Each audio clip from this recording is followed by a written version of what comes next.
This is Wildcat Chris Harris from TNA Wrestling. You're listening to the Heelcast.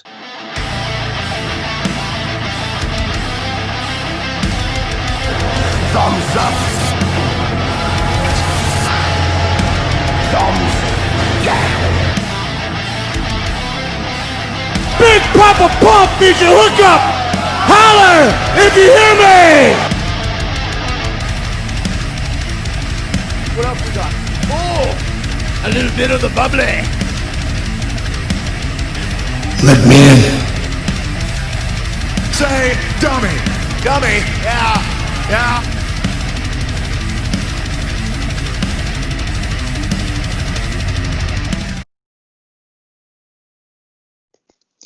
All right. How is everyone doing out there? This is another episode of the Heelcast. Joining me tonight is none other than the man, Goldberg.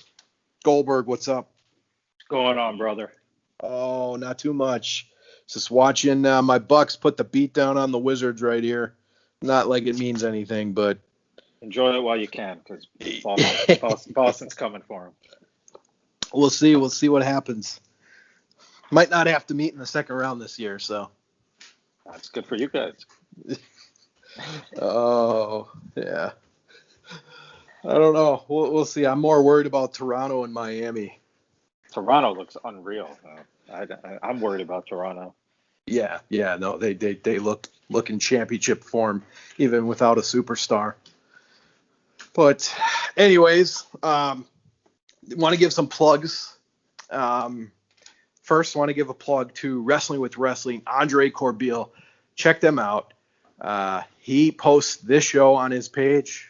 Does a lot of good stuff for us, the Heelcast. So make sure you listen to Wrestling with Wrestling. Videos up daily over there. Pretty cool stuff. Also want to give a shout out to People's Championship Wrestling. Follow him on Twitter. See what the latest happenings are over there. And after this show, after we're done with the Heelcast this week, we are going to be posting the next episode of My Impact with Chris, the Wildcat Chris Harris. That was an interesting interview, wouldn't you say, Goldberg? Oh man, I can't wait to get that posted. Yeah, it was a lot of fun. It was almost sometimes you kind of forgot like all the stuff that was a part of his career. Because it was actually a lot longer than it seems.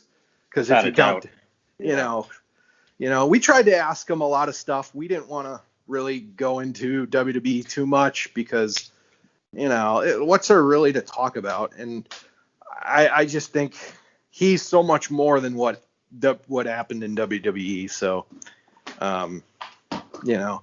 but yeah, you guys will definitely like it. It's going to be posted right after this show, so very excited for that. Tell me what you think. Tell us what you think, and what you thought of it. So it was a lot of fun, though, and can't wait to see who the next guest is going to be on by Impact. So definitely stay tuned after that. So let's head into the news.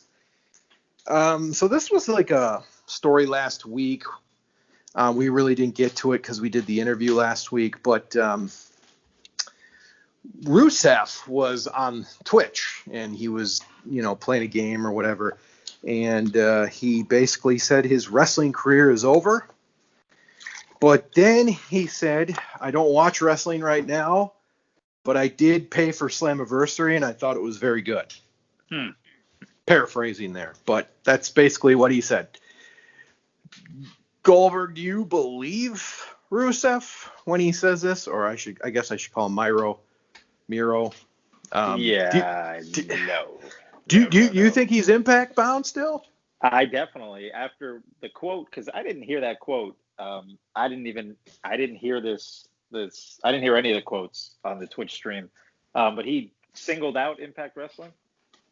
Yeah. He basically said, I don't watch wrestling.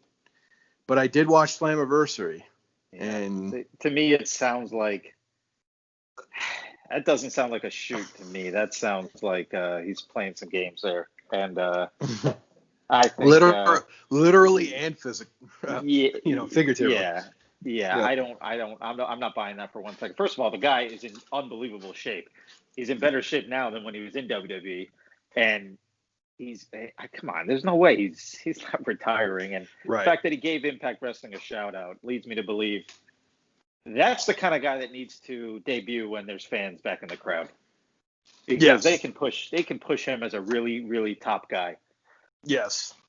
Unfortunately, I don't know how long they're gonna wait to do it, because who the heck knows when this, when anything, and this virus has obviously been politicized, unfortunately, and we don't know, who knows what's going. Well, I think we really could say on. if Joe Biden wins, then we should be November 4th. We should be back to normal.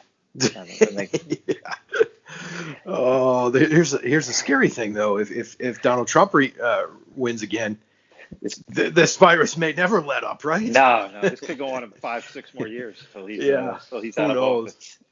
So these empty arena shows might be our only hope. I don't know. I really don't know. It's kind of nuts, but I don't know if I could take 5 years of listening to Josh Matthews. No, I don't think anyone could, but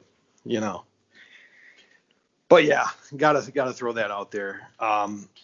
In some sad news, Kamala, the wrestler James Harris, known as Kamala, passed away. He apparently he died from COVID-19, but the guy did have a lot of health issues. He had diabetes. He had 2 legs amputated. Yep. I mean, anytime you lose limbs, your clock is ticking. My grandpa he lost a foot. Wasn't too long after that, that he didn't make it too much further. Right. Yeah. So I guess the main thing is, what's your favorite memory of Kamala? What do you remember as him? I want to say first, regarding the COVID thing, to me, he died with COVID, not from COVID. And I think there's a massive difference. And I think a lot of people are dying with it, not from it. And, that makes a major difference. I think maybe a year ago, I remember seeing on Twitter, a GoFundMe for him. I could be mistaken. Maybe it was for someone else, but I'm almost positive it was for him.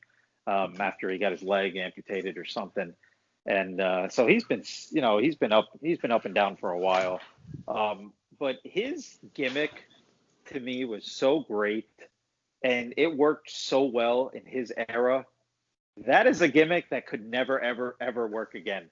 Because if a guy like Kamala debuted today, first of all, it'd probably be played off as a comedy act, because that's what wrestling is now. But he played that role of bad guy and from Uganda so well that you believed it. Something that would, you believed it. You believed it. You believed he really came from Uganda and he wanted to kick some American ass, Hulk Hogan's ass. and it's just, to me, it's something that could probably never work again. What do you think? No, I think you're right. I think you honestly believe this guy was pulled straight out of Uganda, doesn't speak a lick of English. He's got Kimchi managing him, and, it just worked. I mean, it was great. I mean, he was just like a monster. And I mean, the face paint, the imagery was just amazing. You thought you were dealing with a warrior, you know what I mean? Loved it. Yeah, loved it. So when was his feud with Hogan? Was that like early 80s, mid 80s? Yeah, I think it was 80. That was before my time, probably before your time, but I mean, we can always watch it. Yeah. Definitely before my time too. I want to say the big feud that I remember him in is when Undertaker turned face, and then he came back, and then they had that casket match. I want to say it was around there. That was like literally my first introduction to him, and I was scared shitless. there's a lot of wrestling. Actually, Undertaker actually scared the crap out of me too when he debuted. But I went to, not to get off topic, but I went to a couple WWF shows. I was a big WCW fan, but when WWF came to town, my father would take me, and we went with my next door neighbor, who was my best friend at the time, and he was a little younger than me. He was probably 9, 10 at the time, and the Undertaker had a casket match in the main event against Mankind, and soon as the Undertaker's music came on and the lights went out and that bong played, my friend was so scared we actually had to leave the arena before that main event match. Like that is, to me, that's the beauty of the wrestling business back then. That's the beauty of it. Like you believed it. You believed everything that was happening. It's a shame that it'll never be the same, and kids today can never really experience what we experienced as kids when it comes to wrestling. Yeah, I mean, the closest thing they got right now is what, Bray Wyatt, maybe? I mean, I guess. Not even. I guess. I'm not going to hate on him. He does a good job, but there was so many. I don't want to get too far off topic, but there were so many characters then, and just everybody, even the mid-carders. If you go to WCW or WWF, even the guys that were in the mid-card or the tag teams, they were big guys, man. They, like, you believe that, like, even the mid-carders could today, they'd be like, I mean, even look at Johnny Swinger right now. The guy's in great shape. Like, and he's built. He is. Like, he's a big guy. Like, he is. He was a mid-carder back then. Like, it's just now you just got all these little guys. I got to ask, even when you were a little kid, were you always WCW? Did you start off as WCW? Yeah. Okay. Always WCW. My father got me into wrestling, and he was a massive WCW fan. Cool. And when Hogan came over, we watched it religiously. We used to have the illegal pay-per-view box. You watch all the pay-per-views. Nice. Yes, I remember those. Falling asleep in his bed just watching those pay-per-views. And great time to be a wrestling fan. Wow. Now you're interesting, because I don't think I've ever met someone that was strictly, like, started with WCW. Like, with me, I was WWF, but I was a huge Hogan Ultimate Warrior fan. So that was my early, late 80s, early 90s introduction. And then when Hogan left, I kind of left wrestling, period. Like, I stopped watching. I just didn't really care. And then all of a sudden Hogan goes to WCW. And then at that point, it was like I was WCW pretty much until it died. So that's kind of where my fandom lied. But okay, I just wanted to check on that. That's pretty interesting. But yeah, sad about Kamala. But I do remember that casket match with the Undertaker. That was probably my first real good memory of him. So okay, so next story I want to go to is kind of another interesting AJ Styles story. We kind of talked about it, but there was some more to it. AJ Styles has said that the Good Brothers they keep contacting him to come back to Impact, and he kind of left the door open. He said, I said I wanted to retire with WWE, but they keep telling me, they keep contacting me to come back to Impact, and so that he basically said, who knows? So to me, that's kind of like, I think it's going to happen at some point. I don't know. I think there's a real strong possibility with him coming. But what are your thoughts? Yeah, I remember we had this conversation with was it with CS last week or a couple weeks ago? Yeah. And I'm gonna go ahead and retract my statement and say I was wrong. And I think AJ Styles does come back to TNA or to Impact Wrestling.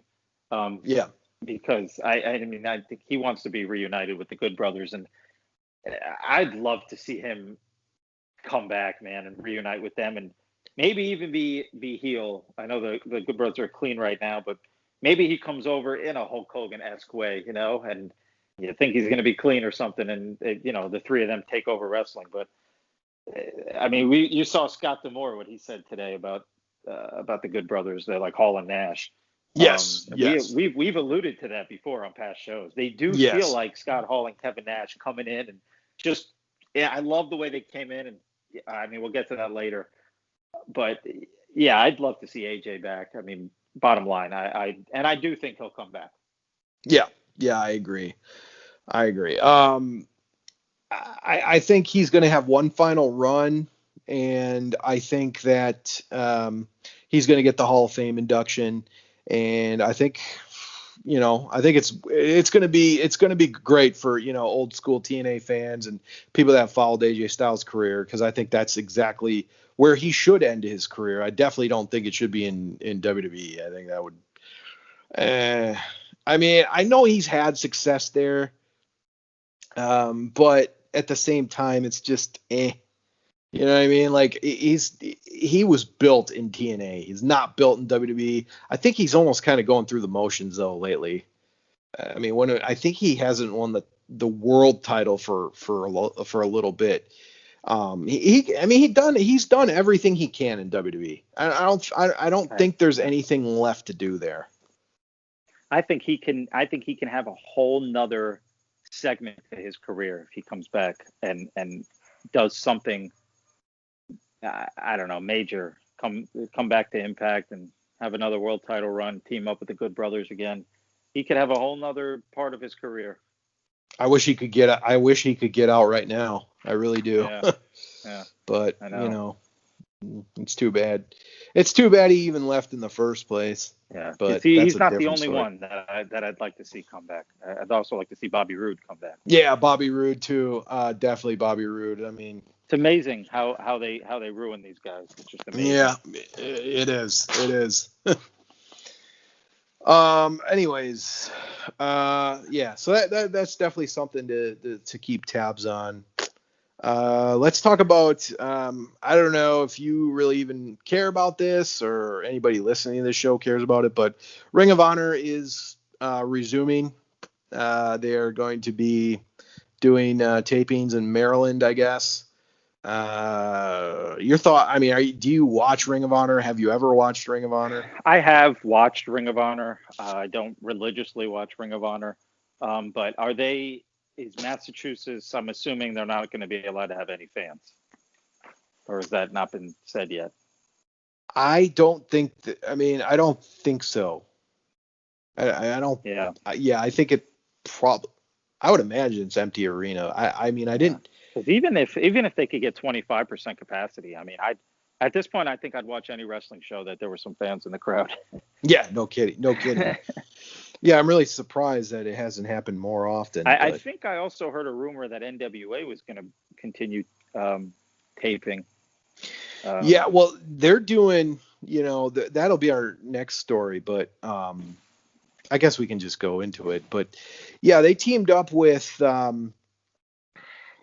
they're basically going the NWA TNA route, like pay-per-views every week. So they're doing like the whole, Wednesday night pay-per-view that TNA used to do, $9.99 a week and whatever. That's basically the route they're going. I guess Power is no more. I don't know. I really don't know. You know what? I may watch it. I may, whatever they got going on, I may tune in. Wow. Even if it's paid pay-per-view. You know what? That was, TNA had some great shows when they were doing those weekly pay-per-views. You almost feel like every show is going to be a good one. I mean, I know this is a Impact show, but I really like the talent that NWA has. Oh no, you can say your piece on NWA. It's no big deal. I mean, they were AEW dude and RV were covering NWA when it came back for a little bit. I don't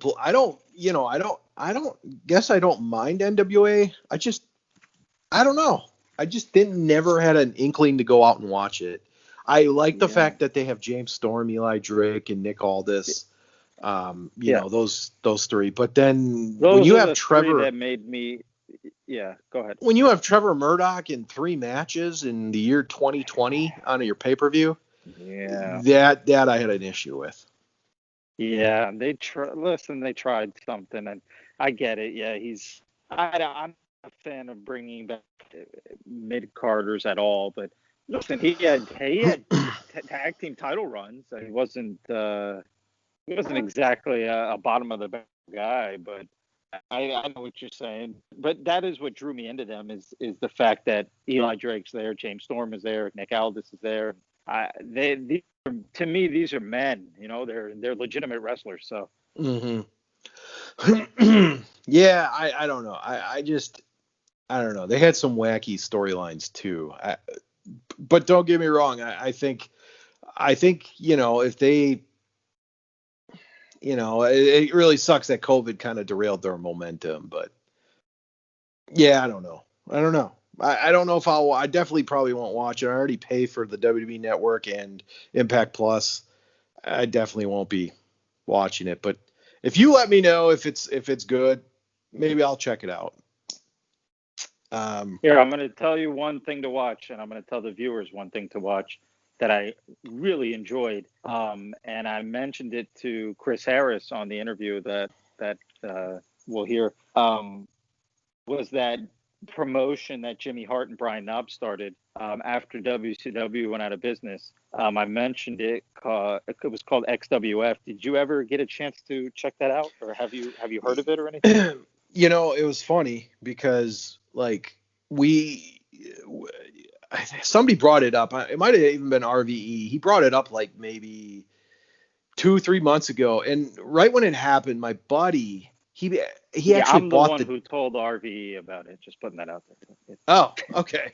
Well, my buddy back like in 2004, 2005 actually bought the whole DVD because you could actually buy that whole set. Yeah. Yeah, I have the set. I have the set. Yeah, what did he say about it? Well, no, I mean, I just remember he played a match for me, and this was like, after TNA was in the Impact Zone, we were kind of watching, and we're like, oh gosh, this is like TNA before TNA. You know what I mean? Like the blueprint was kind of here. So, yeah, no, I honestly. Do you remember the match that you saw, or you don't remember? Oh gosh. I remember Jerry Lawler on commentary with was Tony Schiavone there too? It was Schiavone and Lawler. Yeah, because that was really weird. You know what? Listen, they had star power. They had such star power, but they did a good job. And I'd love if maybe you could watch this and we could talk about it one day. Because they did such a good job of trying to build new stars, which is lacking in today's wrestling. And they introduced guys who we've never heard of and never seen before.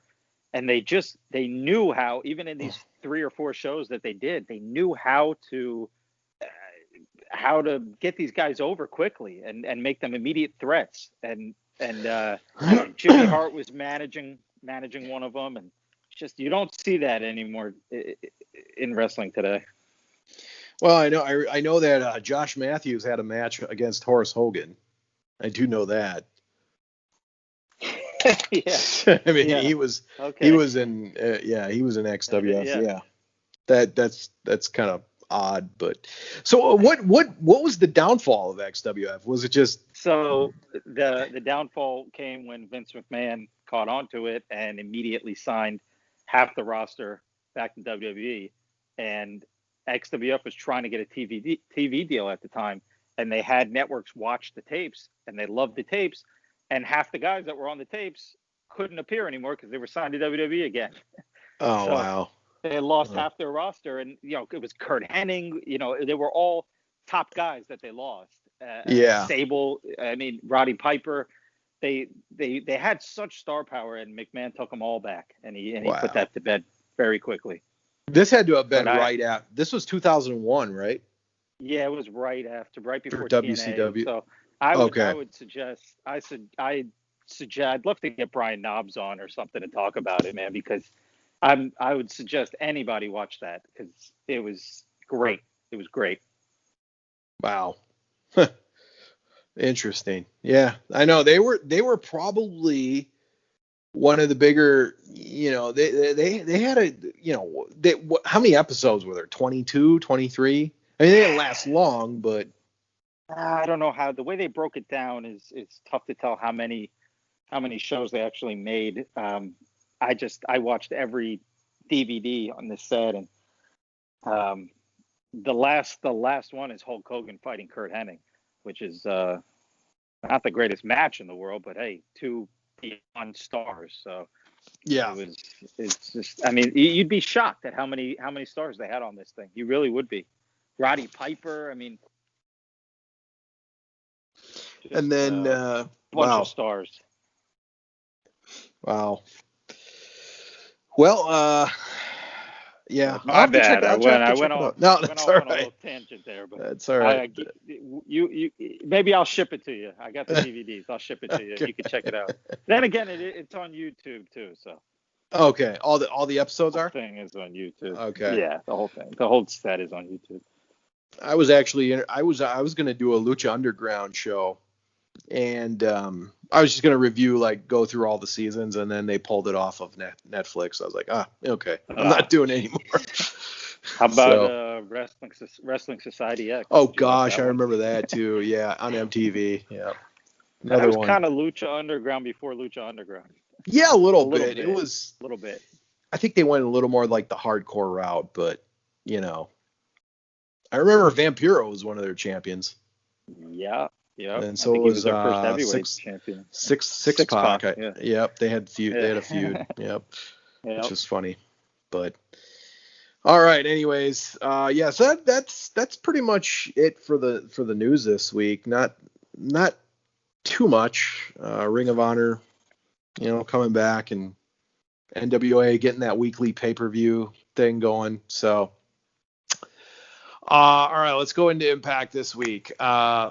Let's start it off. We started off with another match. It was Willie Mack. Well, it was actually kind of a brawl turned into a match. It was Willie Mack versus Eric Young. Eric Young ended up getting the victory. The match itself was pretty good. I didn't really have a problem with it. Did you enjoy this? Yeah, the match itself was okay. I only have one gripe with this match, and it's that I would have booked this match to be the second to last match on the card. I wouldn't have opened the show with Eric Young, who's about to be one of my top guys and one of my top storylines. Wouldn't have had him open, but that's nitpicking, I guess. But yeah, I enjoyed the match, and anything Eric Young is a part of, I'm enjoying right now. Yeah, I think at least this could have been the sometimes you don't put it before the last match, but maybe like after the first hour, like the first hour main event kind of. That's probably where I would have put it. That's probably where I would have went with it, but I enjoy Eric Young getting the victory here. He needed it. Willie Mack right now, after losing getting out of that X Division stuff, I hope they kind of have something for him going forward. The storyline obviously made a lot of sense here. So I don't know. I enjoyed it. And I think Eric Young, it's only a matter of time before we see him have some gold around his waist. So yeah, it was good. Let's take care of Wrestle House this week. We had them kind of all sit around, watch Taya Valkyrie's debut.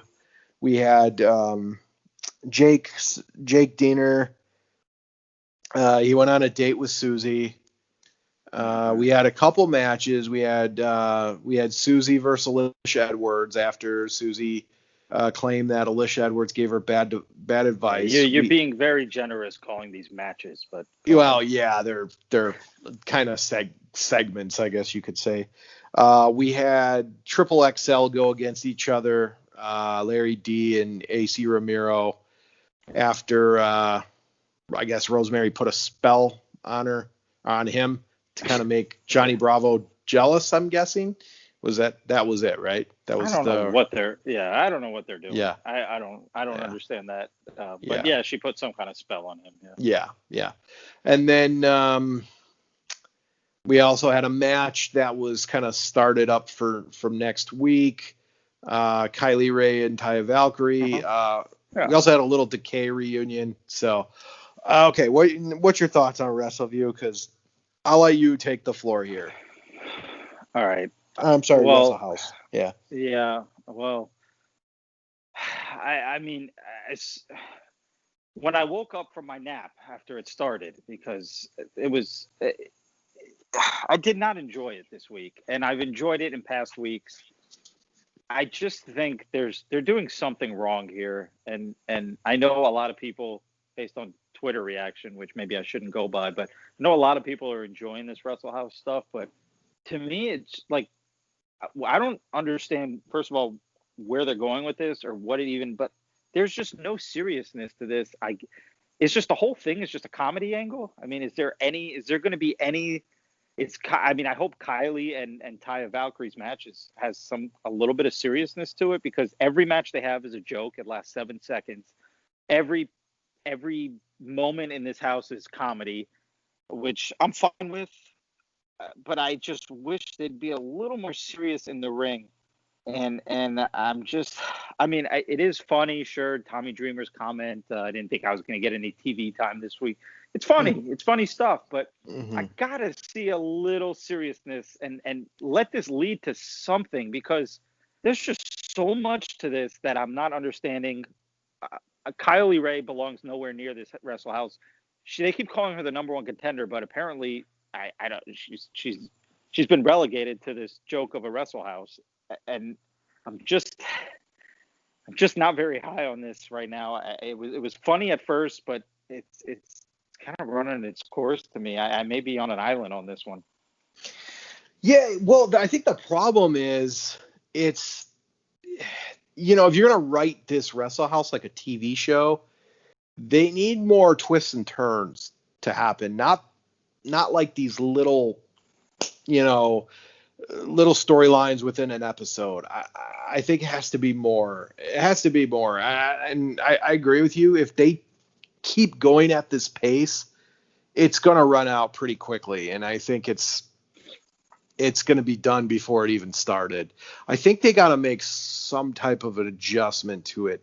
I do like the concept, but, you know, you can only go so far with it unless you're really going to start, you know, having some major storyline with it. And it is comedy, and I'm okay with that, because like I said, each wrestler in that house probably you know, they can kind of add their own comedy to it in some way. I don't mind it as much as you do, and to me it's different, because you can't just have the same tone, because you know, if you strip away Wrestle House, then you're back with just the same tone of the show, and it's just like match, you know, segment. I agree with you wholeheartedly on that. They had to do something different here with no fans. I like that they tried something new. I just think they need to write it a little differently. There's got to be some kind of serious tone to this. Yes. Yeah, I agree there. Oh, by the way, did you see the ratings that the report of Impact Wrestling ratings that have been coming out? I saw. Yeah, I did see it. I saw that they're up. The last couple weeks since Slammiversary, they've been up, I believe. Yes, they've been going up. Did you see the main age that watches Impact? Old. The demographic. I believe very old. Yes. Which doesn't surprise me, because they're the closest thing to a wrestling company right now. And those old people, believe me, those old people are turning the TV off when Wrestle House comes on. Well, most likely. I mean, I just, these Wrestle House segments are just lasting too long, and they're not getting to anywhere. They're not leading to anything. I don't know. I guess they're just trying something different, like you said, with no fans right now. So I'll put up with it, but they're starting to bore me. They're starting to play out. Well, yeah, there's not like a I don't even know how to say it. There's not like a long term. I don't even want to say long term, because, you know, Eric Bischoff was all about the really long term storylines. Sometimes I couldn't stand that. Especially with anything past the NWO, I can't really say that he's done anything that well.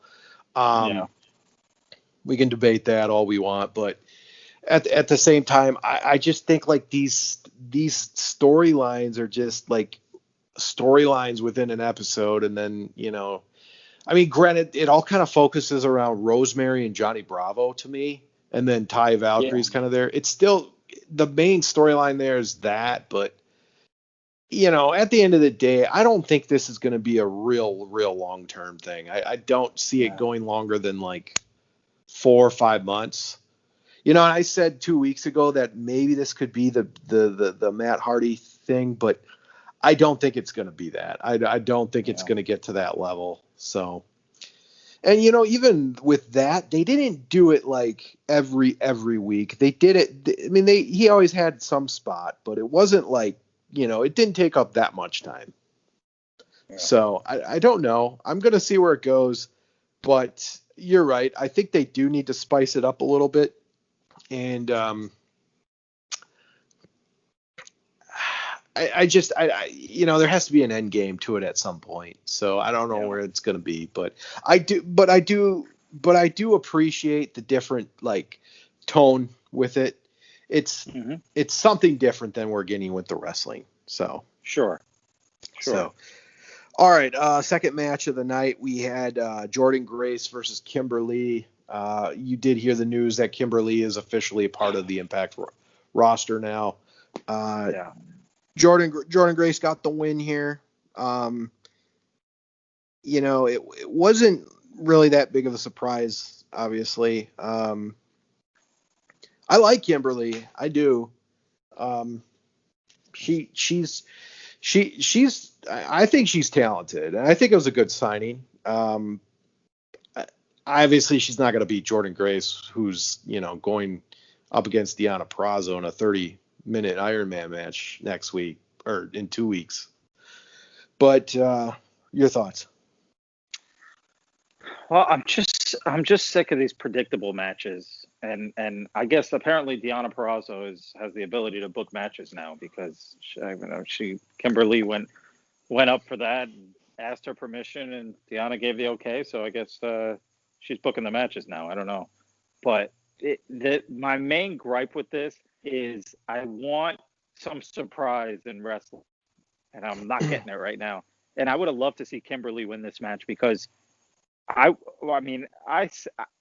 listen, I'm not gonna lie. Sometimes when the women come on, I'm not paying complete attention, or I change the channel. But I actually watched this match, and I think Kimberly was way better in the ring than Jordynne Grace, and I would have had her win that match, man. Jordynne Grace is just, I don't want to be too cruel, but she just doesn't have the look.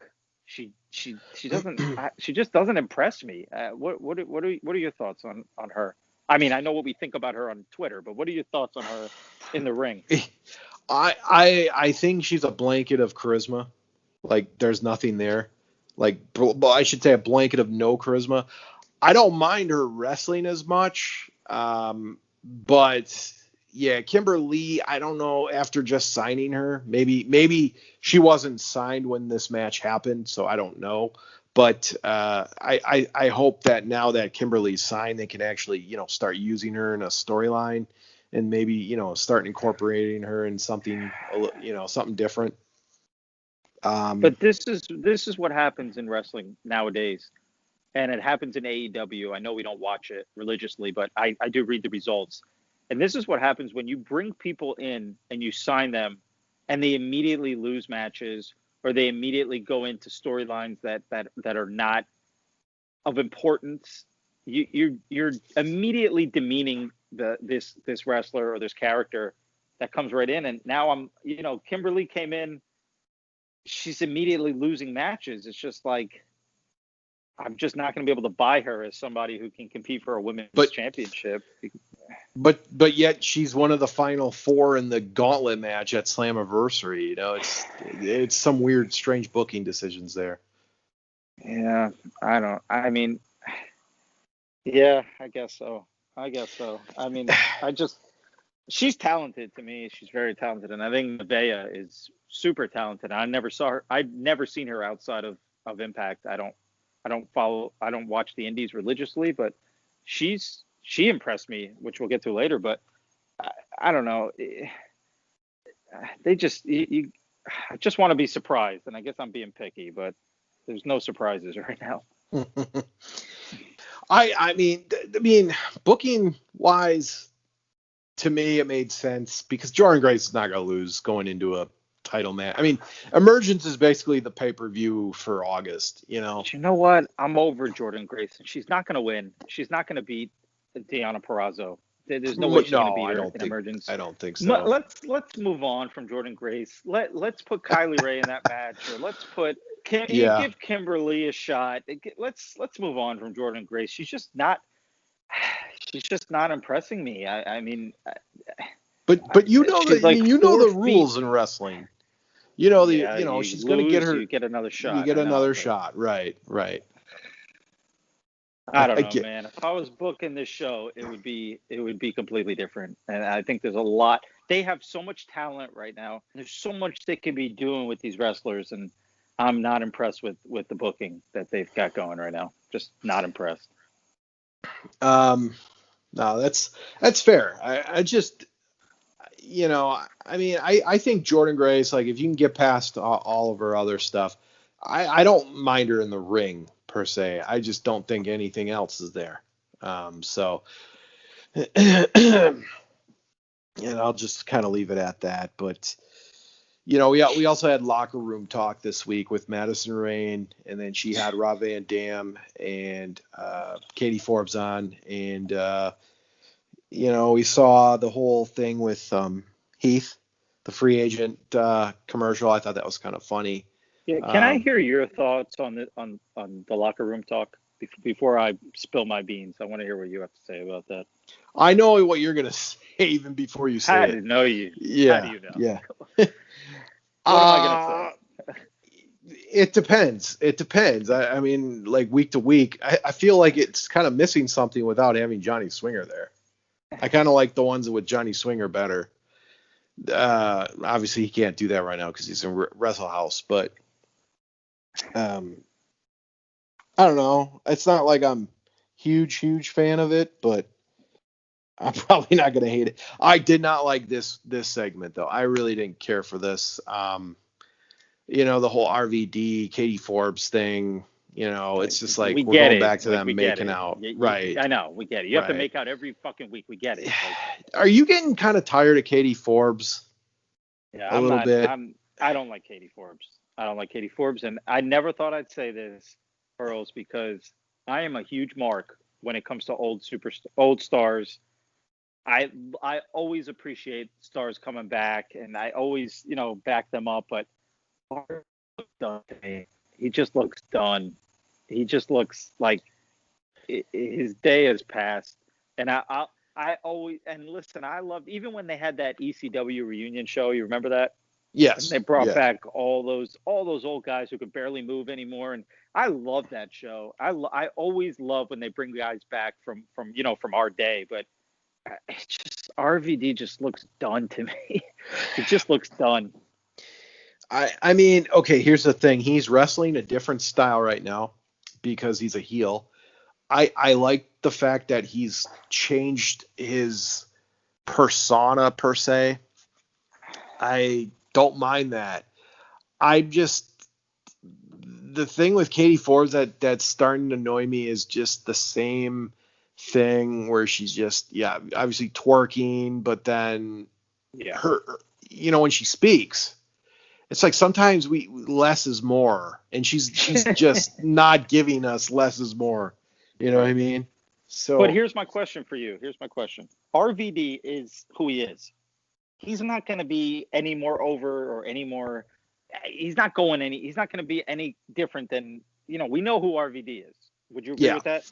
Yeah, we do. So to put him into a feud with Sami Callihan, who we also know who Sami Callihan is, and he's not, like, neither one of them is being elevated from this feud. Why is Sami Callihan fighting Ken Shamrock, and now he's fighting RVD? Like, what is the purpose of putting Sami Callihan in these feuds with old men? I'm just, and no disrespect to RVD, but why? Why are these the feuds Sami Callihan is being wasted in?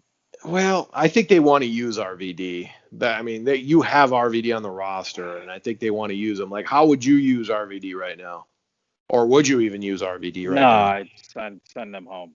I'd Okay. just send him home. He's done. He's done for. Or I'd let him manage somebody. I've no interest in seeing him in the ring anymore. And I never thought I'd say that because I promise you I'm a big mark for these old guys. I really am. I've just seen enough. It's like I've seen enough of Ric Flair too, and he's a fucking icon. It's just enough already. See, I don't know. I like having veterans on the roster. I might be different, and that's fine. I'm not the guy that just wants to put the old guys out to pasture. Neither I think am they can I, be Hurls. used. I'm not either. I'm not that guy. I'm really not. And I listen. I don't hate Ken Shamrock either. I wouldn't mind if he stayed on the roster. It's something. I don't know. Maybe it's just the role they're using RVD in. It's a little much. It's a little much. It's not doing it for me. I mean, it's a little much. I'm more. He should be used more right on now the to put someone over, right? Yeah, definitely. And definitely. He's not putting Sami Callihan over. Sami Callihan's already over. We know. Well, who he yeah, is. right. Well, I don't like the fact that Sammy's face. I don't get that. I don't get why he's face right now. Sami Callihan could be used so much better, man. He could be used in a plethora of ways, and they're literally using him in the one way that like he shouldn't be used. Because you could use him in any way. Put him in a group, he was great. Have him be this crazy motherfucker who will take on anybody, he was great. He's drooling and spitting all over the place, he's great.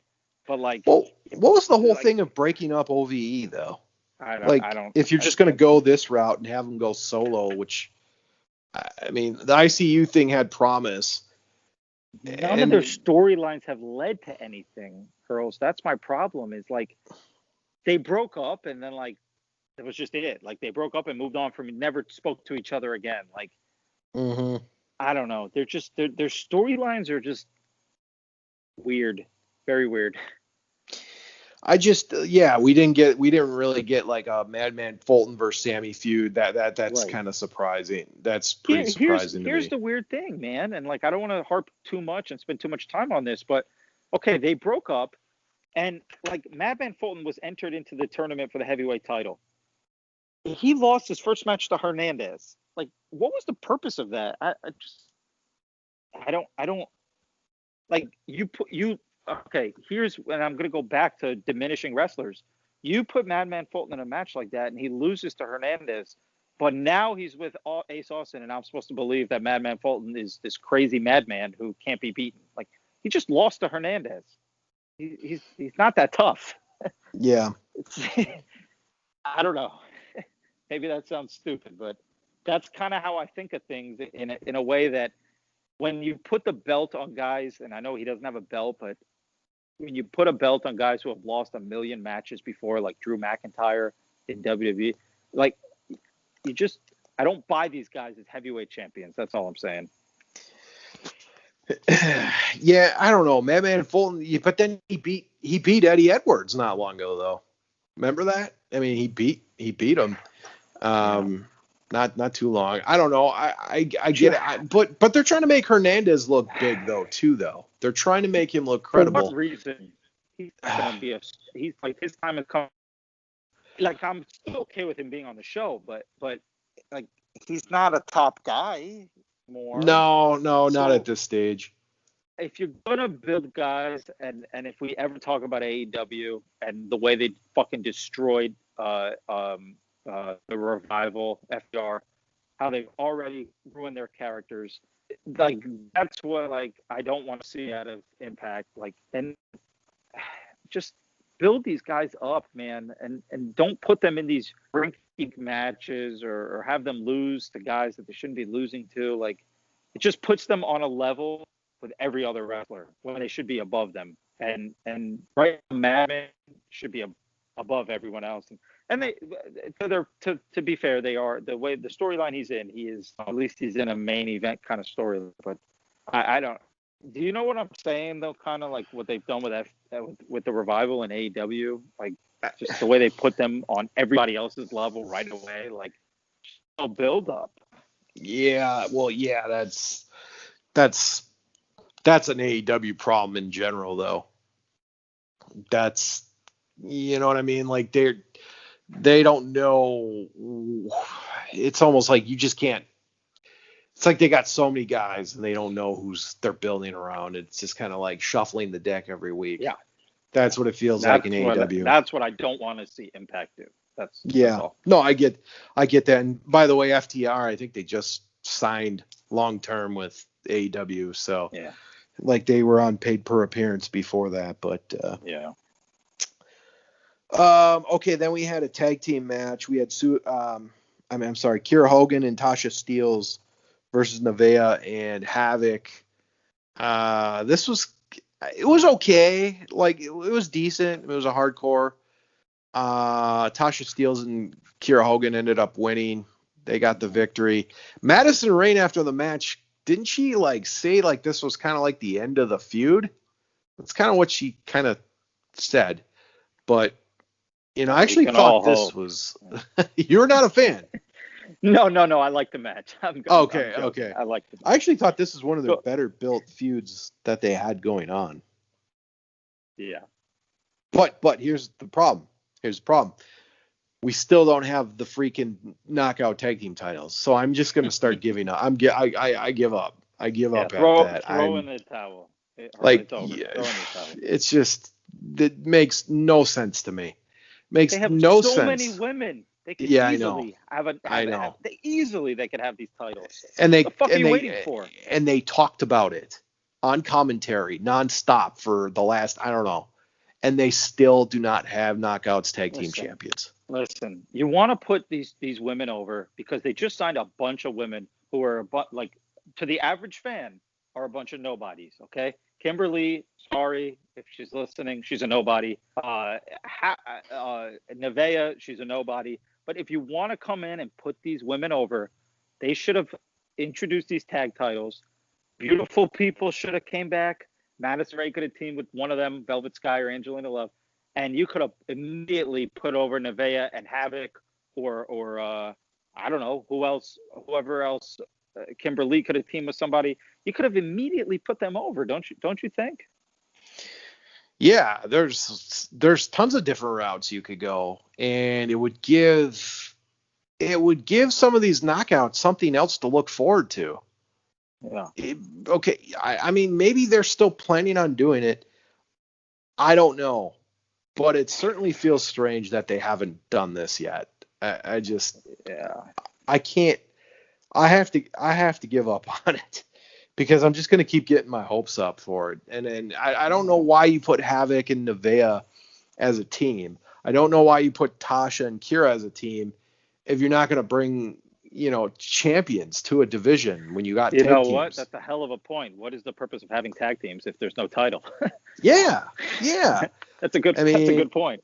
They clearly aligned Nevaeh and Havoc. They clearly aligned Kiera and Tasha, and they keep talking about the darn tag team title, and they just won't do anything with it. So I don't know. I do want to just say though, Nevaeh impressed the hell out of me in that match. She was. I thought she had a great match. Her suplexes were good. She looks legit in the ring. I thought they all did. I thought they've all looked pretty good in here. I don't know. Was that a botch at the end when Havoc was? Do you think she was supposed to go through the table there when she fell through the ropes, and then they ended up having to put her through there again? Possibly. Yeah, possibly. I'd have to rewatch it. Could we just mention one thing? Because I know we didn't review last week's show, but I just want to mention one thing. And I know me bringing up these stupid things is making us run long, but did you watch last week's Impact? Yes, I actually watched it. Talk about how fucking ridiculous Heath Slater losing on that, getting hit in the balls pin was. I mean, did you not think that was stupid? If you didn't, please say so, please. Okay, so are we going by like 2020 standards, or are we going by like because it wasn't ridiculous? Going by 2020, then it's completely acceptable. Well, I mean, if you lost like that back in the day, though, that was a legit finish. That's not the finish. I feel like that's the lead to the finish, and you would get finished from that. Like the balls, hitting in the balls would lead to a Yeah. finisher or something. But you get hit in the balls, and first of all, they didn't start the count until about 4 to 5 seconds after he got hit in the balls. And he's like, his legs were moving while the pin was being applied. Like that, he should be able to kick out of that just from getting hit in the nuts. Like, there's no way that should finish him, as if, like, he's not knocked out cold. There's no reason he can't kick out. Like, it just makes no logically. And I'm basing this off of just somebody tuning in. If I'm sitting on the couch watching wrestling, and my wife walks in or my kid walks in, and somebody sits down and watches, that is fucking stupid to me. And that is going to make my kid get up and say, what the fuck? Why are you watching this fucking soap opera? Like, it's not believable. So you wanted the spear. Yeah. Okay. Yeah. Hit him in the balls and spear him. That's it. Okay. That's it. That's good enough. Okay. That's good enough. Okay. But I guess I'm nitpicking again. I'm trying to think of finishes back in WCW when somebody got hit in the balls and they lost, because I know it's happened. Balls 100 times, or the referee got in the way or something. Like, always something happened. But I mean, how many times did Chyna do the nut? The nut, the low blow. She did that all the time. I don't know. That's a tough one. All right. I actually didn't mind that match though. I thought they did a decent enough job to put over Heath. Whatever. All right. But Tasha and Kira winning, I was fine with. I said they would be good tag team champions. Either one of those teams would be good. I thought it was a pretty good feud. Then we had Suicide versus Desmond Xavier, which was basically interrupted by the Good Brothers before the match even really started. The Good Brothers call out Ace Austin and Madman Fulton, and they're on the screen, the big screen.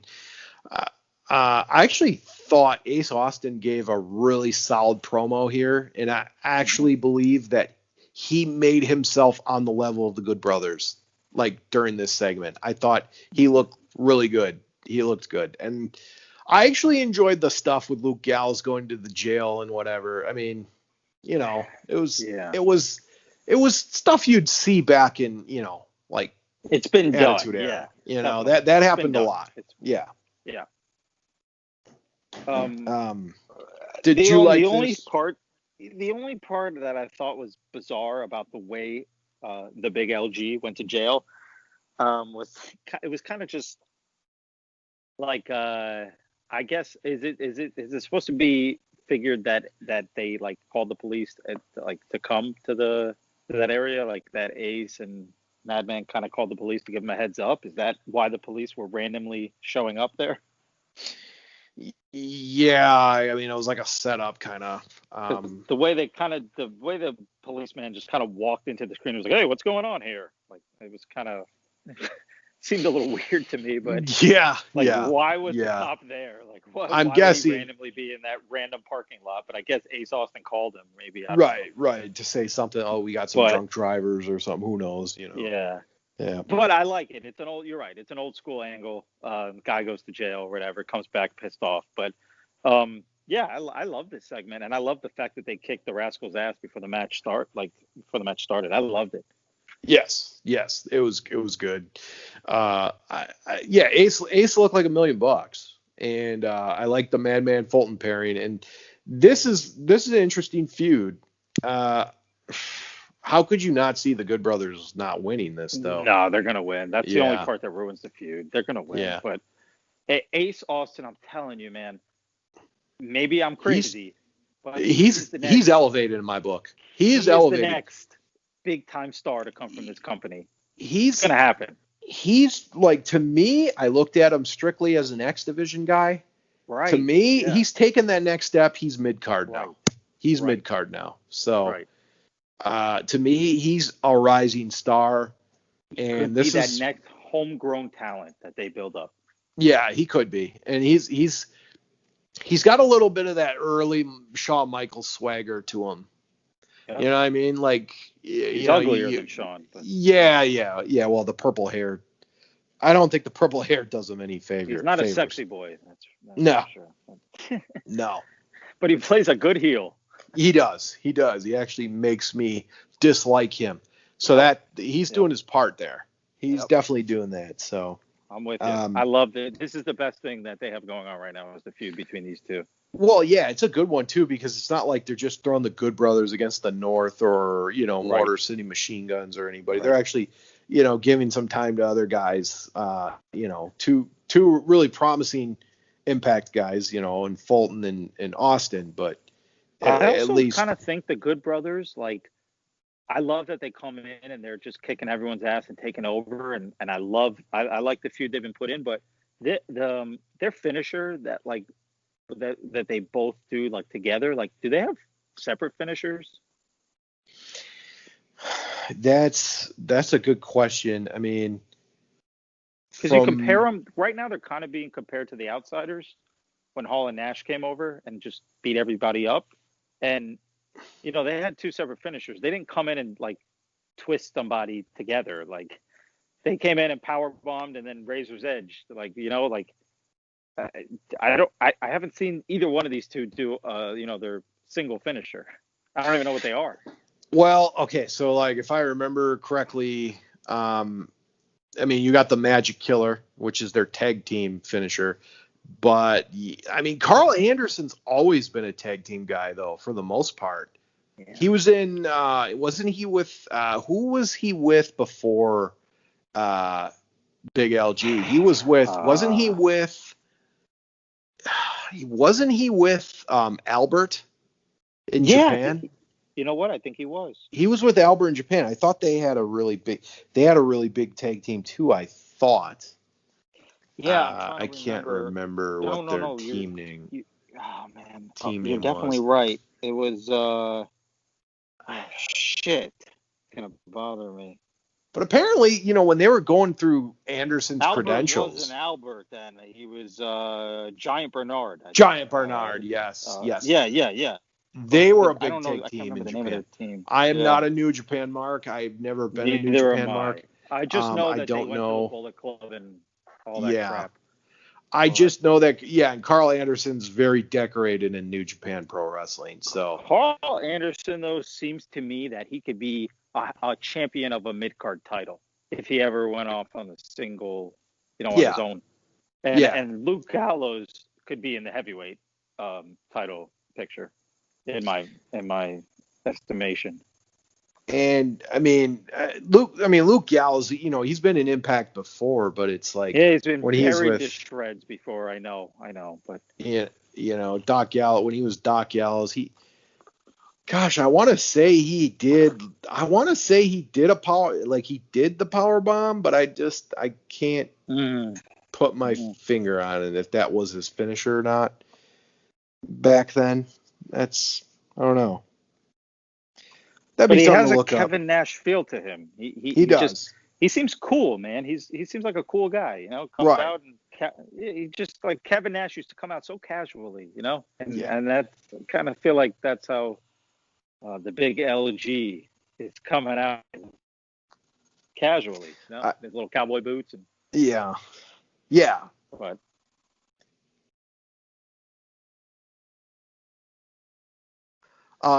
I know, okay, you said 2 weeks ago you were kind of wondering if Hernandez was just kind of used, if he wasn't going to be used. Yeah. But that question was answered last week. He paid off Reno Scum to go steal Rhino's money. So do you like that this feud's still going on? Yeah, I'm gonna tell you where this is leading, which I think that Rhino is going to team with Heath Slater to take on Reno Scum, but I could be wrong. But I think that may happen at the second week of Emergence. That's what my thinking is, and I don't know where they're going with this Rhino Hernandez thing, but maybe they have one match once and for all. I don't know, but I think Rhino ends up teaming with Heath Slater. I think that's what comes of this. Maybe I'm wrong. What do you think? Yeah, I think somehow it's all going to go up and come back to Hernandez versus Rhino in some way, shape, or form. I actually enjoy this, but I'm glad they're keeping Hernandez around because he's got a lot of history with the company too. I think, I could see that. I could see Heath and Rhino going after Reno Scum. I could definitely see that. But ultimately, somehow, these guys got to have like a freaking ladder match, but with the money, hanging from the, they got to have some type of big match going, to blow off the feud. So that's kind of where I see it going. The two of them wind up teaming up in the end. They could. Maybe that could be something too. Yeah. That could be. Do you like Reno Scum kind of being the paid, almost like the APA kind of? At least they're doing something with them. Yeah. I agree. Yeah. I agree. They're two characters. I do like it. They're two characters. So. And they look like wrestlers too. Yeah. To me. They do. So they do. I do like Reno Scum. I think they're very underrated. Yeah. Yeah. By the way, one match that really impressed me last week was TJP and Falaba versus Rohit Raju and Chris Bay. I enjoyed that. I don't know. I just wanted to throw that out there. Yeah, so. I'm just gonna say one more time, and I know I've said this so many times, but Rohit is my guy right now. I'm so high on him. I hope he wins the X Division title, but I know he's not going to. But I'm so high on this guy, man. He's just he's so good. I don't know what it is, but he seems legit. Like he's legitimately annoying. I'm like, okay, so I was gonna, mention this segment before we get into the main event. We had the whole, Rohit and Chris Bay kind of saying, hey, we can make it 2-on-1. You already beat me at Rebellion, so I did enjoy that. Do you think Rohit wins here? Like the upset? I can't see Chris Bay losing the title that quickly, unfortunately. But I'd love to see Rohit win. I would love it. I really would love it. I mean, I don't know where that's going to go. I think if I had to set odds to this, that Bay would be obviously the favorite, but Rohit would be a close second, and TJP has zero chance. Wow. Yeah, I don't know. I like that TJP's in this match, but I felt like him and Fala were kind of getting set up to win the titles at one point. It's another weird storyline change. It's just another one. Yeah, with me, I'm not super impressed with Chris Bay's character work. Yeah, I don't think he was that over, and I'm not happy about Willie Mack losing the thing. Yeah, I actually wouldn't mind a title change here, and I know it'd be short-lived. It should be Rohit. Yeah, I'm okay with Rohit winning or TJP. I'd be fine with either one, and I'm not like, if Chris Bay does win, I do think he's phenomenal phenomenal wrestler in the ring. I really do. And I think he's talented, but something like he's this cocky, the whole cocky gimmick isn't really, I don't know. I haven't believed it yet. Well, if Scott D'Amore, if you ever listen to this podcast, 1, put us on the booking crew, and 2, give the title to Rohit. That's it. Oh, wow. So I don't know. It should be interesting though to see how that match plays out. I am intrigued. I will say that. Yeah.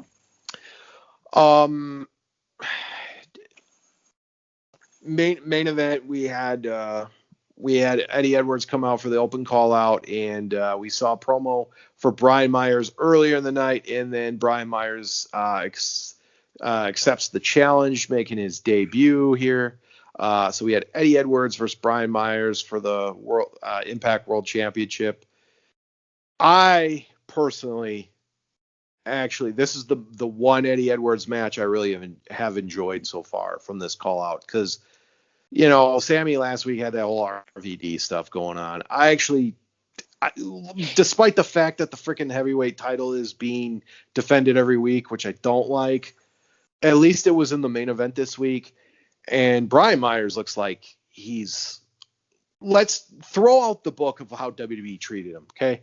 This guy, throw it out. Whatever.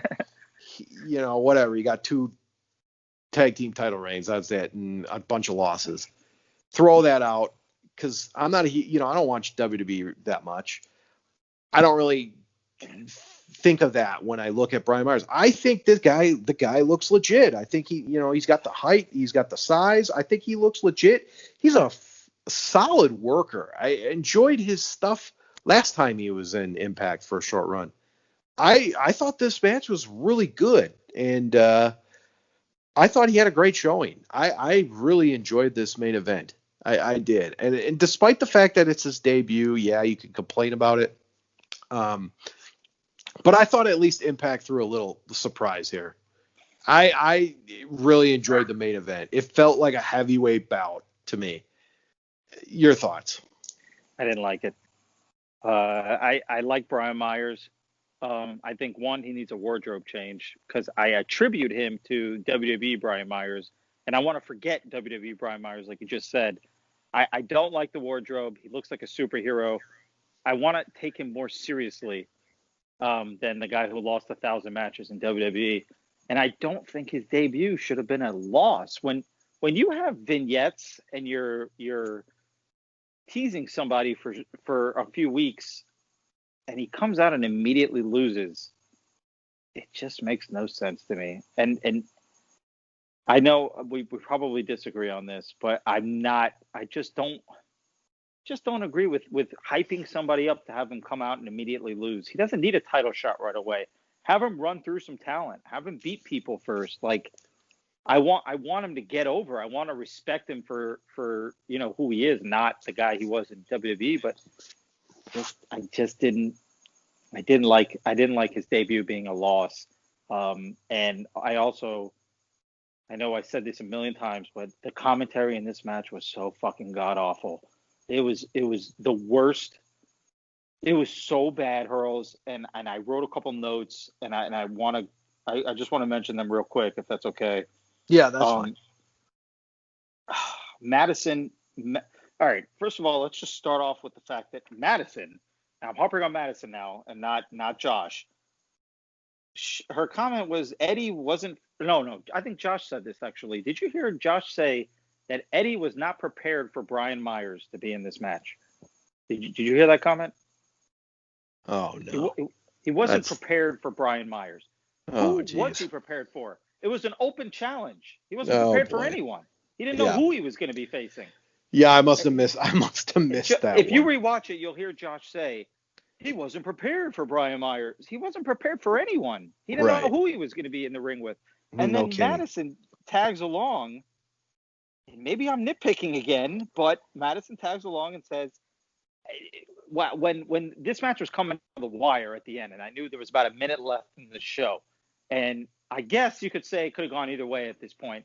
And Madison chimes in and says that if she was Eddie Edwards, she'd look to go for the Boston Knee Party right now and try to finish the match. Well, no shit. I mean, obviously he's going to go for his finisher and try to finish the match. What do you think he's trying to do? Lose? I mean, their commentary is so atrocious, and I know we don't agree on this, but it fucking ruins the match for me. It just ruins any legitimacy that the match has because these two are so fucking bad on commentary. And go ahead and tell me how wrong I am. No, I mean, I try to tune them out. I mean, sometimes they get me with some things that they say. Like the one comment I did like, and I told you this before we recorded, I did like the fact that Josh Matthews said that, Brian Myers isn't used to having this long of a match and this physical. Yeah. And that was a shot at his, WWE run. Because he was massively underused in WWE, but no, that's cringeworthy. What you said though about the he wasn't prepared. Here's what I want to ask you: do you hear Josh Matthews? Maybe it's because there's no crowd that he comes off as awful. Maybe it's the fact that there's no crowd, but the way he hypes up these wrestlers and says their name 100 fucking times. It's Brian Myers. Brian Myers goes for the pin. I don't know. Maybe it's that there's no crowd, but he constantly spoils pinfalls, constantly, and says, we know when Eddie's rolling him up, and it's not even to the 1 count yet, and he says Eddie Edwards is going to retain the title. Bro, give us some suspicion. calm down with the spoiling of the finishes. Like, I don't know. He does this all the time. All the time. He calls the finishes before they happen. Well, yeah, I don't like that. I told you, like, when we did discuss this before, I hate it. That's one reason I didn't like watching Earl Hebner matches, because he always tried to lift the guy's arm up. If he would do his opposite hand to lift the guy's shoulder up, to tell him to kick out. I didn't care for that, but I look at it differently. Okay, Brian Myers, he took on the heavyweight champion for a good 15 minutes. It's different. I didn't like it when Trey did it. Okay, I did not like it, and we kind of didn't mention the whole Trey and Moose thing. We can go through the emergence card after this, but did you like the match itself though? Did you like the match? Yeah, I enjoyed the match. Sure. Yeah. I have nothing. I don't think there's any complaints match wise. To me, it's storyline wise that's bothering me, and I don't know. There's just something about showing vignettes for somebody and then immediately lose. It's just come out and let this guy win a few matches first. I don't want to attribute him to the guy who's lost every fucking match he's been in before and immediately comes in and he loses. Okay, I get it. It's to the heavyweight champ, but I don't know. I also feel like, I don't know, Eddie Edwards hasn't done much with this title run. I don't know. I'm just not. The direction that this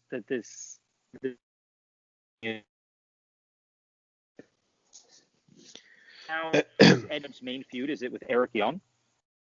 Like, who's his main, like, he's just fighting random people every week. Like, yeah, I think it is Eric Young. Like I said, they written themselves into a hole with having this to be defended every week. That's the problem with it. But they're gonna have to give us some surprises, and how they set this up. I don't know. I didn't mind how they set this up. I didn't mind. I don't need to see Brian Myers go through a bunch of no-namers for 5 weeks to get built up. I don't know. That's just me, though.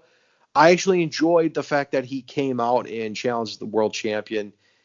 Since it is an open call out, I didn't mind that fact. I get what you're saying, but at least he looked good. Like, it was a very good back and forth. How would you have felt? How would you have felt if Brian Myers won the match? Nah, no, that wouldn't have been a good call.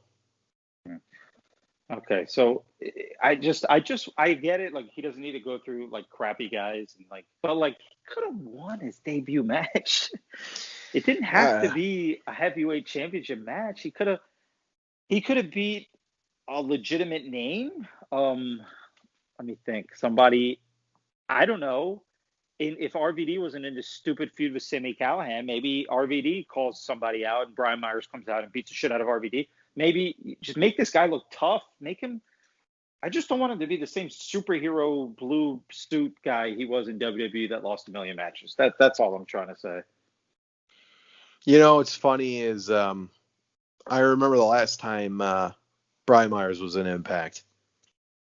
He wrestled Eddie Edwards. He wrestled the Wolves with Trevor Lee, and I remember him on Twitter praising Eddie Edwards at that time. So I think it's kind of interesting how he wrestled Eddie Edwards in the main event. I don't know. Maybe I have some recency bias. I just really loved the match, so I didn't mind it. I mean, let's see where they go with Brian Myers after this. I think that's the real call. I know you didn't like the debut, but let's see what they do with him after this. And then, if maybe they got some bigger plans for him. I'm not sure, but I thought it was a good main event for what it was.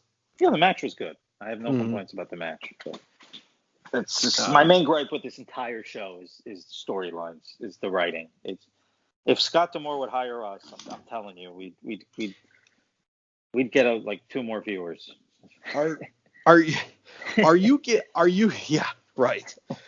Are you getting a sense?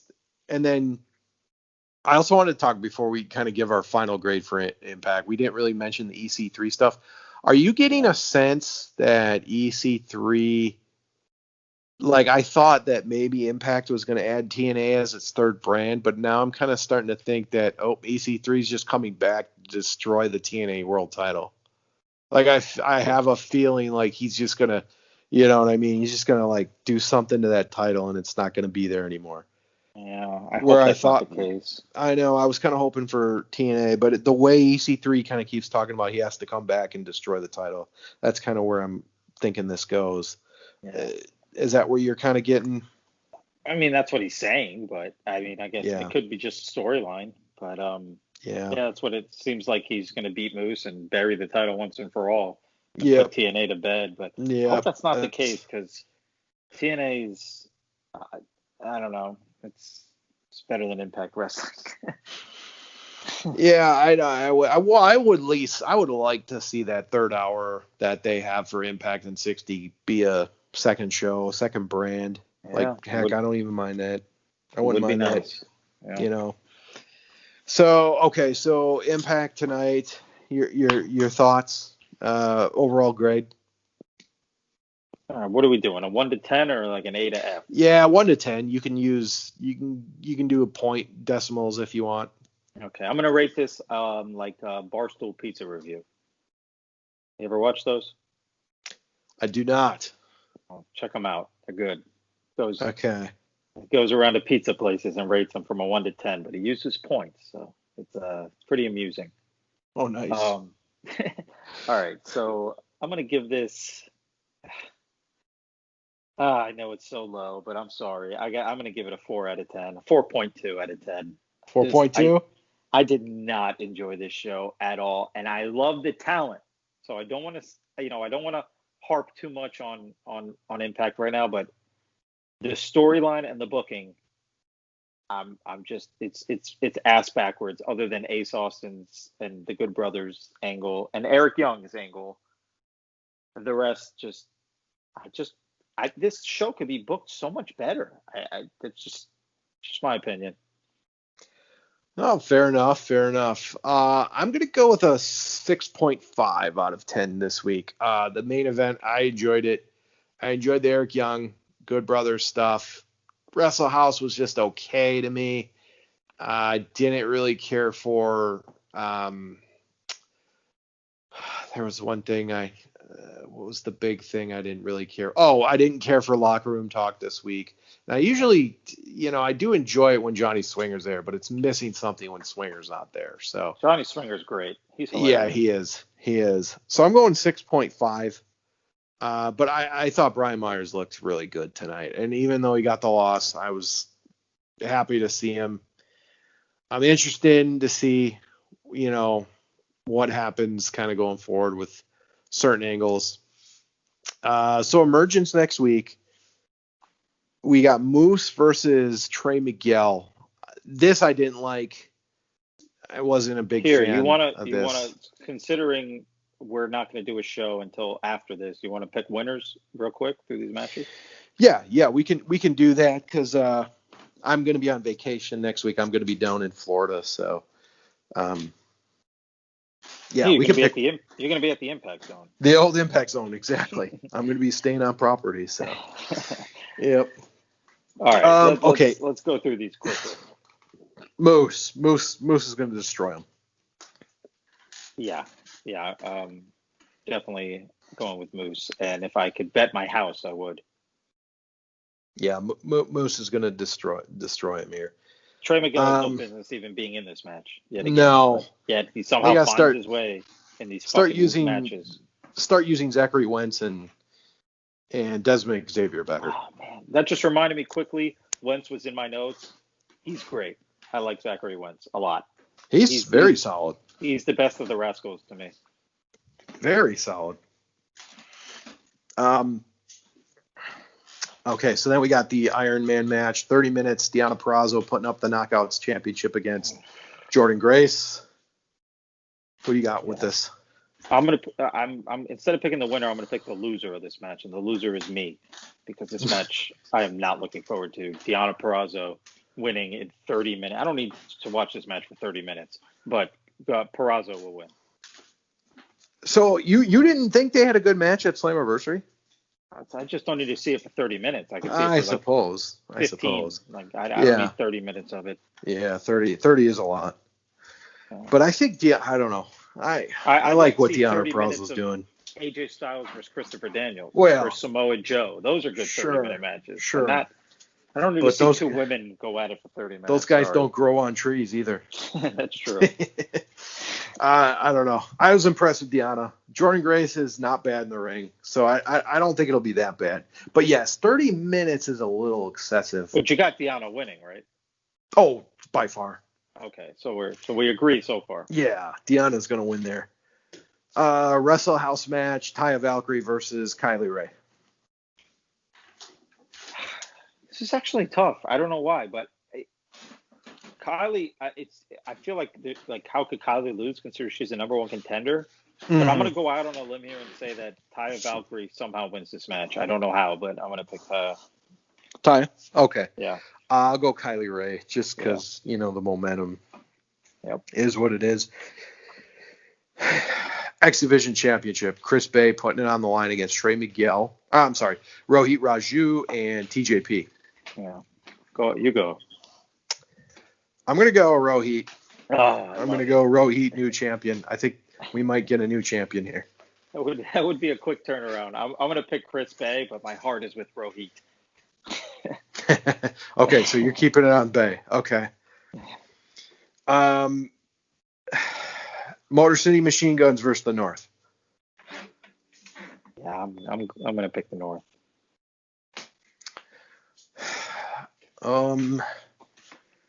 Yeah, that's true. Yeah, this one's tough, especially with Ring of Honor coming back and Alex Shelley's. Yeah, they're not going to beat them twice in a row and bury the North. There's no way. I don't really know what Alex Shelley's plans are. That's what makes this very tough. Yeah, I'm gonna go the North. I'm gonna go the North as well. I think Alex Shelley's plans were come in, make a little bit of money, and put these two guys over, and then get the hell out. Yep. So to go to Ring of Honor though, I'm not saying that necessarily Ring of Honor, but I just don't think that they're coming back full time. Chris Saban's going to be there. He's on that roster, and Alex Shelley has said he wants to wrestle for the Ring of Honor Pure title. So, maybe Saban gets a singles run. I mean, he was a heavyweight champion. Possibly, or maybe Alex Shelley does both. I'm not sure. Either way, I'm really not sure. Winning this match, I don't see them beating the North again. Twice, it would really bury the North. Yeah, it would, and it would put them down to a different level. I think the North do win as well. Yeah. Yeah, as much as I hate to say it, I hope I'm wrong here. Me too. So do I. I hope we're both wrong. Yep, and I hope we get some type of other feud going on, but who knows? That's tough, but I'll be rooting for the Guns for sure. Madman Fulton, Ace Austin versus the Good Brothers. Okay, the Good Brothers. I'm going Good Brothers too, which may lead into a feud with the North. Who knows? After that, we'll see. We shall see. Yeah, I'm not entirely sure that they're in it for tag team titles for some reason. I'm not entirely sure we're going to see them get a tag. I don't know why, but they might not be. They might not be. They're above the tag titles right now, if that makes any sense. Yeah, they kind of are. They are, because they're big names. Yeah. But they need that Hogan to go along with them, though. I'm with you. That's AJ. Man, yeah, but the guy just signed a new contract with WWE. What, a year ago? Who do they? 2 years ago? Who could they bring in that could lead and they could have a threesome group? I mean, who could it be? Who could really be? I mean, would they be a good? I guess they'd be clean though, not healed. What's Finn Balor's contract status in WWE? Unfortunately, I don't know. He hasn't impressed me either. I mean, they relegated him to NXT, and just he was better apparently as Prince Devitt. Got a debut. How about fucking Rusev? Maybe you Rusev. could, but man, I don't know. That'd just be kind of odd. It'd be odd. Yeah. What about EC3? Could you do EC3 with the Good Brothers? The way EC3's been on his own, it'd be a tough sell, but hey, they'd be a fucking tough 3. I mean, that's for sure. Yeah. That's true. But well, listen, back then nobody thought Hulk Hogan, take your vitamins, would fucking team with the 2 dirtiest guys on the planet. So. Right. No kidding. That worked. That worked because nobody saw it coming.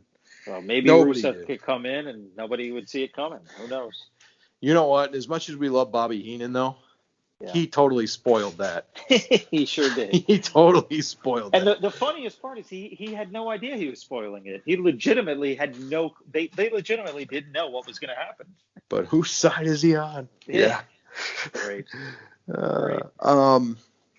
Okay, so Eddie Edwards open call. I'm just going to say it's going to be Eric Young, and that'll be that. And then Rich Swann screws Eric Young out of the title shot. That's my prediction. So you got Eric Young and you have Eddie Edwards winning. Eddie Edwards retaining, yep. Because Rich Swann will somehow he'll come back and, say, I'm not retired, and, Oh, absolutely. He's not retiring. Hell no. He's not even injured right now. To Rich Swann's credit, I thought he did a pretty good job of faking. I did too. Emotions there. That was a pretty good acting job. Rich Swann's a solid worker, man. Yeah, you were right. He really is. You were right. Yeah. He's definitely a guy that doesn't really need the X division anymore. Yeah. He's a guy you can definitely start pushing him towards higher, bigger matches. So.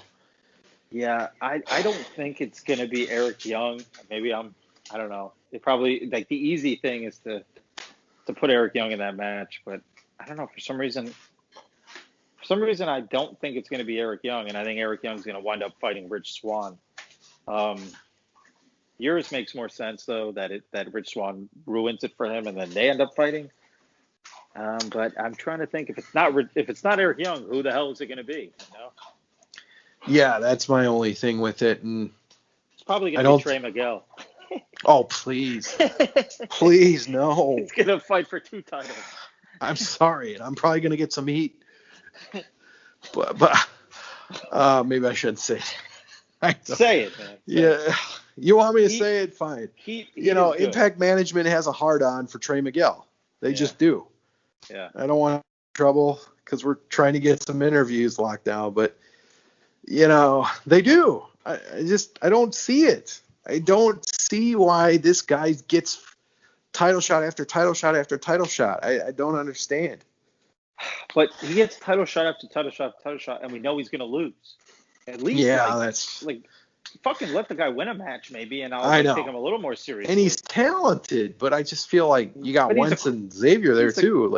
He's a cruiserweight. He's not. Yeah. He's not a main event guy. Enough of this. But they're bullshit. acting like he's a main event guy, though. Moose should be fighting Heath on the pay-per-view, not on a random Impact as the first match of the fucking show. Yeah, I don't know what they're doing there. I don't know. We got to write a letter into Scott D'Amore. He's got to let us write one show, just one show, and let's see if the ratings go up. How it does. Right. Give Let's us see how show. it goes. Let's see how it goes. Sami Callihan versus RVD. I don't even know if that was a match. Did they announce this match for Emergence? I thought they did. I think maybe they did, not. and I don't even fucking know who's gonna win this match. I'm gonna say Sami because he's the face, but yeah,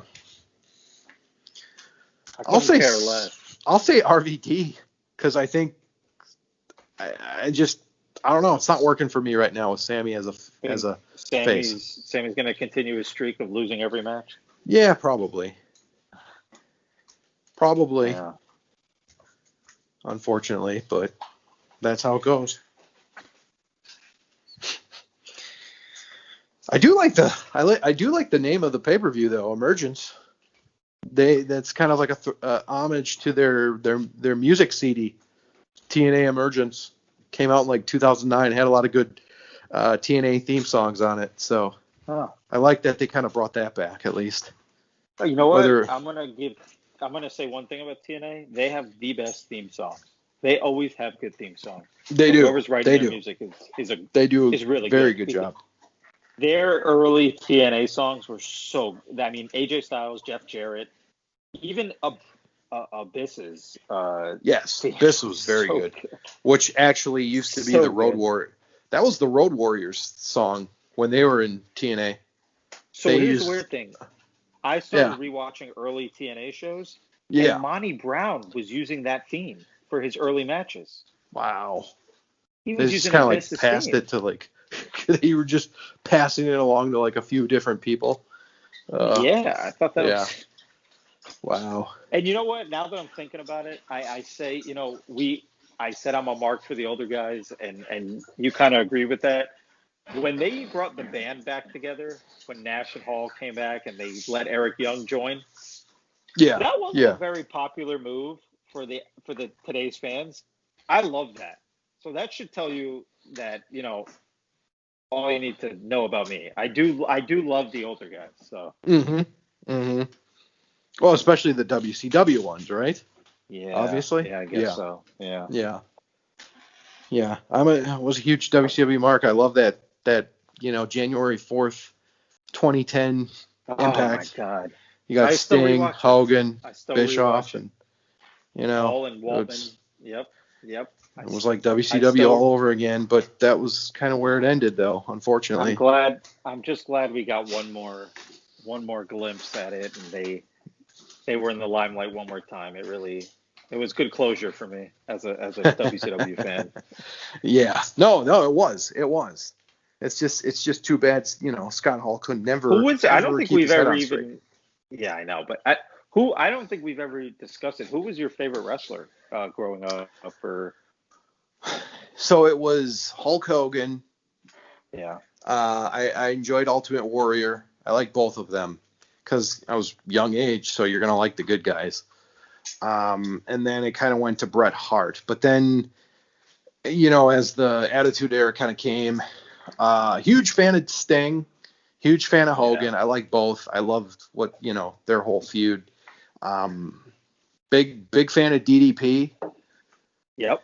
Yep, huge fan of DDP. Really, just the whole WCW roster was great. I mean, I enjoyed it, but yeah, if I had to give my favorites, it would definitely be, DDP and Sting for sure.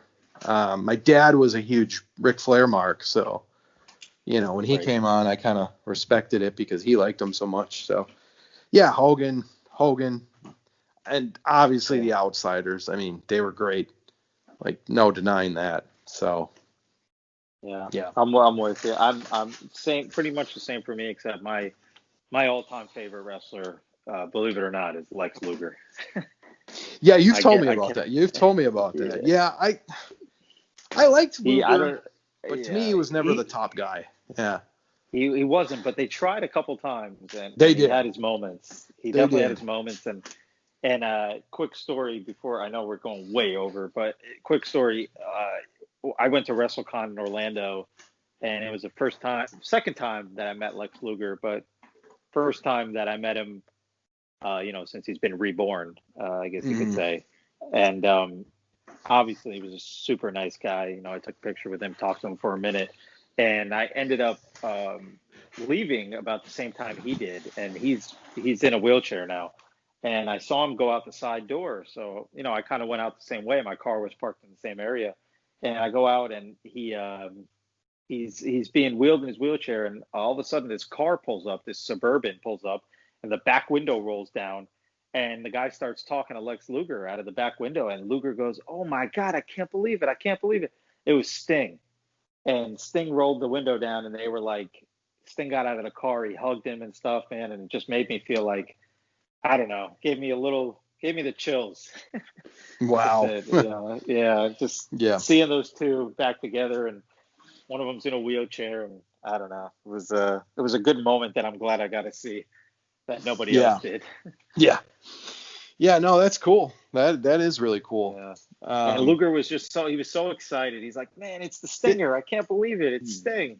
Before I wrap it up, didn't Luger didn't he like have such a freak accident on the plane? He like slept funny on the plane, and that's how this whole thing happened. No, It so was that something. happened. So the plane was where he actually got arrested with Scott Steiner and Buff Bagwell on a plane. Then it happened to him in a hotel room, and I don't know if you like to read books, because I'm not a big book reader, but Lex Yeah. Luger's autobiography, I'll ship this to you, man, I couldn't put it down. His life story, I couldn't even fucking put the book down, and I don't even like to read. It was so good, and he was in a hotel room, and he woke up, and he couldn't move, and he fell out of the bed, and he literally could not move. Somehow he crawled his way over to the phone and called for help, and that's when he had I guess a stroke or something in the middle of the night, and he couldn't move, and they came Oh, that's they what it told was. told him he'd never walk again, and now I guess he walks, but he's still predominantly in a wheelchair. But Right. yeah, I'm pretty sure it was the steroids and Oh, and sure. whatnot that. Yeah, Yeah, all the stuff, yeah. the abuse on your body. Yeah. But talk about a changed man. My God. Yeah, What like a different 180. person. Yeah. Yeah. Crazy. And I've heard Eric Bischoff. I've listened to Eric Bischoff's interviews, and he says, at first he didn't believe that Luger, was, because he was such an arrogant guy back then. He didn't believe it. He thought he was an act at first, but he's a different guy now. I don't want to harp on it, but he's my favorite wrestler. So I've followed him through the years. There's nothing wrong with that. I mean, I could, and he was kind of carrying that WCW torch in the beginning against the NWO. So Exactly. that's before Sting. Yep, Yeah. before Sting. So Yeah. can't hate on that. So, well, all right. So we got the interview. It's going to be released right after this podcast. So yeah. Can't hope you wait. guys like it, and leave comments, leave feedback. Tell us what you And thought of this let past us week's know- Impact. Let us know who you want us to try to get next. Former TNA star or something along the lines of that, because Yeah, we'll definitely try. yeah, We'll definitely try. We it. want to keep this going. See what we can do. So, all right, Goldberg, it's been fun, man. Yeah, we'll see you. I mean, maybe next week's gonna be show. I know I won't be on it though. So Yeah, we'll see. I won't be here either, so I don't. Yeah, you're in New York. I'm in Florida. Yeah. I'm going where you are, and you're leaving. Go figure. I am. So Hey, that's what funny. week? What week is it on TV right now? Do you know what week? What the special on TV is? Shark Week, isn't it? It's Shark Week. Maybe. Yep. Maybe we could get someone like that on our show. That'd be. I That'd would be love pretty it. fun. I would love it. Let's work on it, because we've already had his tag team partner D-Ray 3000 on. So let's work on it. We'll leave it at that. Yeah. All right. You For have a that good one. trip, man. Thanks. Yeah, you too, man. Safe travels as well, and be safe. So, for that, this has been another episode of the Heelcast, and we will see you possibly next week, but for sure in 2 weeks. So, have a good one.